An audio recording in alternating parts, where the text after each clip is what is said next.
ভেনেজুয়েলায় সম্ভাব্য সামরিক হস্তক্ষেপ নিয়ে পরস্পর বিরোধী বার্তা দিচ্ছেন যুক্তরাষ্ট্রের প্রেসিডেন্ট ডোনাল্ড ট্রাম্প। একদিকে লাতিন আমেরিকার দেশটির বিরুদ্ধে নিকট ভবিষ্যতে যুক্তরাষ্ট্রের যুদ্ধের আশঙ্কা উড়িয়ে দিয়েছেন, অন্যদিকে ভেনেজুয়েলার প্রেসিডেন্ট নিকোলাস মাদুরোর দিন শেষ হয়ে আসছে বলে জানিয়েছেন তিনি। মার্কিন সম্প্রচার মাধ্যম সিবিএস নিউজকে দেওয়া বিশেষ এক সাক্ষাৎকারে ট্রাম্প একথা বলেন। সাক্ষাৎকারটি এমন এক সময়ে প্রচারিত হল যখন যুক্তরাষ্ট্র ক্যারিবীয় অঞ্চলে সামরিক উপস্থিতি জোরদার করছে, একই সঙ্গে মাদক পাচারের অভিযোগ তুলে বিভিন্ন নৌযানে হামলা চালিয়ে যাচ্ছে। এসব হামলায় হতাহত উদ্বেগজনক হারে বাড়ছে। ওই সাক্ষাৎকারে ট্রাম্পকে প্রশ্ন করা হয়, যুক্তরাষ্ট্র কি ভেনেজুয়েলার বিরুদ্ধে যুদ্ধ শুরু করতে যাচ্ছে? জবাবে তিনি বলেন, আমার তা মনে হয় না। তবে যখন ট্রাম্পকে জিজ্ঞাসা করা হয় প্রেসিডেন্ট হিসেবে মাদুরোর সময় কি শেষ হয়ে আসছে, ট্রাম্প জবাব দেন, হ্যাঁ, আমার তাই মনে হয়। তেল সমৃদ্ধ ভেনেজুয়েলার প্রেসিডেন্ট মাদুরোর বিরুদ্ধে মাদক পাচারের অভিযোগ এনেছে যুক্তরাষ্ট্র। অন্যদিকে মাদুরোর অভিযোগ, মাদক বিরোধী লড়াইকে অজুহাত বানিয়ে ভেনেজুয়েলায় সরকার পরিবর্তনের ষড়যন্ত্র করছে যুক্তরাষ্ট্র। এর উদ্দেশ্য হল দেশটির তেল সম্পদ দখল করা। ক্যারিবীয় অঞ্চলে বর্তমানে যুক্তরাষ্ট্র নৌবাহিনীর ৮টি যুদ্ধজাহাজ, একটি বিশেষ অভিযান জাহাজ এবং একটি পারমাণবিক শক্তিচালিত আক্রমণকারী সাবমেরিন অবস্থান করছে।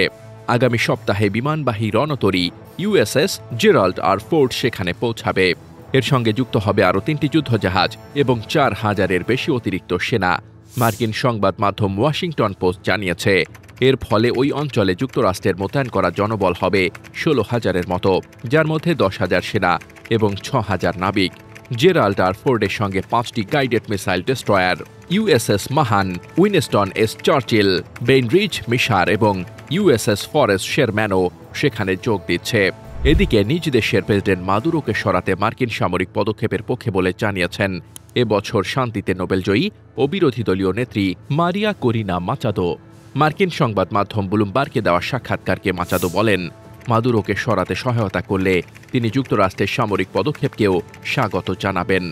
ব্লুমবার্গকে দেওয়া সাক্ষাৎকারে মাচাদোকে জিজ্ঞাসা করা হয়, তিনি কি ভেনেজুয়েলায় যুক্তরাষ্ট্রের সামরিক পদক্ষেপকে সমর্থন করেন?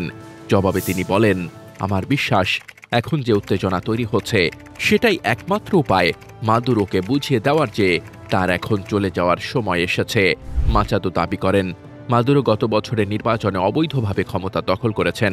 সেই নির্বাচনে মাচাদো নিজে অংশ নেওয়ার সুযোগ পাননি। তিনি আরও বলেন, ওই নির্বাচনে বিরোধী দলীয় প্রার্থী এডমুন্ডো গঞ্জালেস উররুতিয়া জয়ী হয়েছিলেন।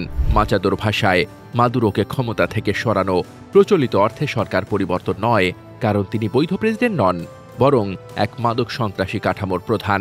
তিনি জোর দিয়ে বলেন, এটা কোনো রেজিম পরিবর্তন নয়, এটা ভেনেজুয়েলার জনগণের ইচ্ছা কার্যকর করার প্রক্রিয়া। অন্যদিকে মাদুরো অভিযোগ করেছেন, মাচাদো যুক্তরাষ্ট্রের অর্থায়নে সরকার বিরোধী গোষ্ঠীগুলোকে সহায়তা করছেন। তার মতে, মাচাদো আসলে ওয়াশিংটনের হয়ে কাজ করছেন এবং ভেনেজুয়েলায় হস্তক্ষেপের মুখপাত্র। দীর্ঘদিন ধরেই মাচাদোর সঙ্গে যুক্তরাষ্ট্র সরকারের ঘনিষ্ঠ সম্পর্ক রয়েছে। ২০০৫ সালে তিনি তখনকার মার্কিন প্রেসিডেন্ট জর্জ ডব্লিউ বুশের সঙ্গেও হোয়াইট হাউসে সাক্ষাৎ করেন। সার্বিক প্রেক্ষাপটে ইতোমধ্যেই রাশিয়া, চীন ও ইরানের কাছ থেকে প্রতিরক্ষা জোরদারের সহযোগিতা চেয়েছে ভেনেজুয়েলা। ৩রা অক্টোবর রাশিয়া ভেনেজুয়েলার সঙ্গে একটি কৌশলগত অংশীদারিত্ব চুক্তি অনুমোদন করেছে এবং যুক্তরাষ্ট্রের চলমান উস্কানির তীব্র নিন্দা জানিয়েছে। News desk, দুতিয়াল।